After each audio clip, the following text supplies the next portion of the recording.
Striding heavily across the battlefields of the Clone Wars from the first engagement on Geonosis, the hulking all-terrain tactical enforcer was a major part of the Galactic Republic's military might.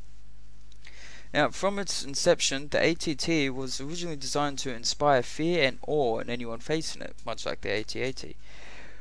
But it was based on a vehicle that was designed for local corporate law enforcement on distant mining colonies.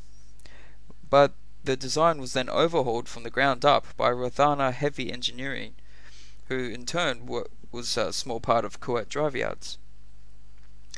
Now, the AT-AT's its instant success actually spawned the whole new generation of heavy combat walkers that would eventually culminate in the Empire's AT-AT.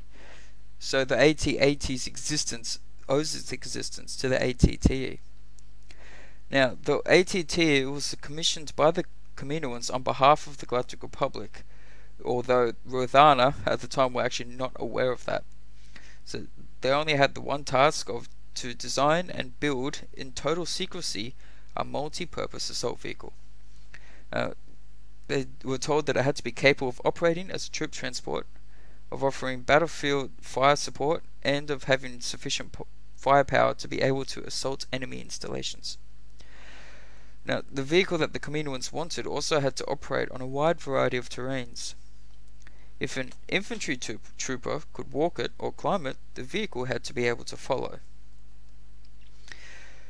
Now, the original patrol vehicle that Rothana built for mining companies was originally inspired by a local beast on the planet Rothana in the Arctic regions. It was the horny Welmer. Although it was relatively slow, it was the squat, hulking six-legged beasts they hunted in packs, and their persistence weighed down their enemy. The Welmer's squat stance actually allowed them to shrug off the brutal winter and storms even while climbing icy crags. And it was this very dogged and determined endurance, as well as the pack mentality, that they took inspiration of and carried over to the AT-AT. The AT-AT's flexible operational parameters were also helped by the fact that the basic vehicle had a number of possible options. You had the standard version, which carried 20 troops in fairly cramped conditions in both forward and rear mounted compartments. A second option saw the rear compartment converted to carry 2 all-terrain recon transports, folded until deployed from doors on the underneath of the vehicle. And a third option saw the rear compartment modified to serve as a very small mobile command center. And as the Clone Wars raged on over the years, more options were added as Rothana tinkered with their creation.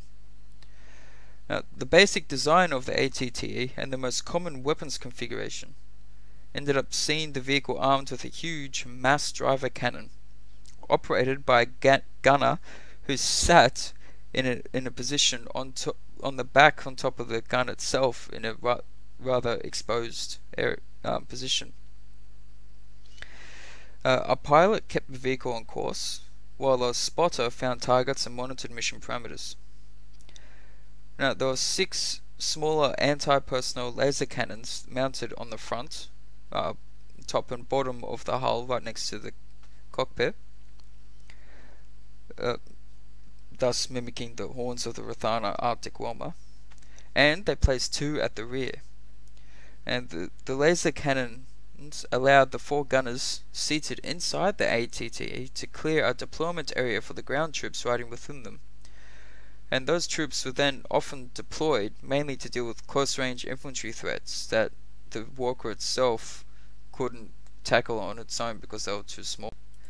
And on the dusty plains around the Stelgazian hive on Geonosis, we actually saw the Grand Army of the Republic fight its first major battle at the very start of the Clone Wars. There was about 12, I think, acclimated class assault ships that landed on Geonosis, and they disembarked a large number of clone troopers, gunships, carriers, artillery, and a lot of AT-AT walkers. Now, although the original mission was originally to rescue the Jedi, it was quickly apparent that capturing the fleeing leadership of the Confederacy of Independent Systems, particularly the fallen Jedi Count Dooku, would end the war before it started. we all know that that failed, but even though that failed, the Grand Army actually did perform rather well despite being vastly outnumbered. Now, during this original Battle of Geonosis, the ATT was primarily used as a battlefield support vehicle. It marched alongside the infantry, providing heavy fire when needed. Now, they were able to be dropped into hotspots thanks to the deployment of numerous low-altitude assault transport carrier craft, or I'll call it the Lat C. It's pretty much what you saw Obi-Wan and Anakin riding in, except instead of the cargo compartment, just had two huge magnets.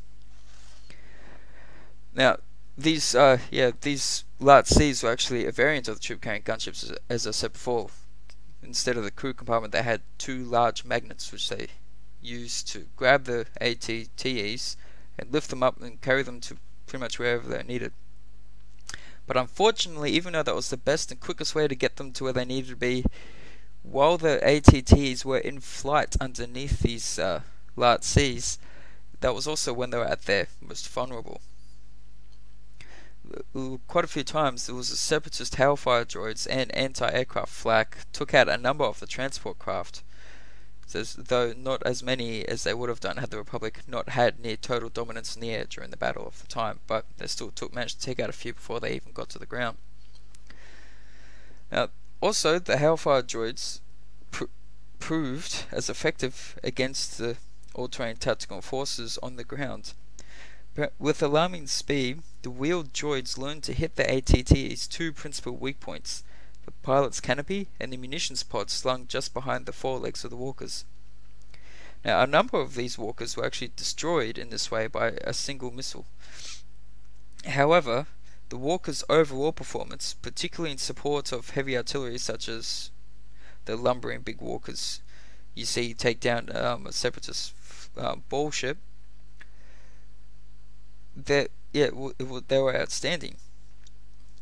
And using data from that battle, actually, Rothana were able to make the first modifications to the ATTE, ensuring an improved performance and slightly reduced vulnerability in future conflicts. And that is what we got stuck with for the rest of the series, the improved versions of the ATTEs. And it's worth noting as well, during the Battle of Teth in the Clone Wars movie, we actually see the ATTEs, along with their small assault force, that were commanded by Anakin Skywalker, were actually able to take advantage of the iron-rich rocks of the area to use their magnetic feet to climb the half-mile cliffs to attack a separatist-held former monastery. Now, the flexible midsection of the ATTEs allowed their front half to rear up and gain purchase on the rocks at the beginning of the climb, thus enabling them to actually scale a 90-degree cliff face. And that is pretty much all I have to say about the ATTE. That's everything I've said. I've did my best to make sure it was all canon, and yeah, that's a brief history of the ATTE and its capabilities. So if you like the video, be sure to leave a like, and subscribe to stay up to date with my latest videos, and I'll catch you all in the next one. Cheers.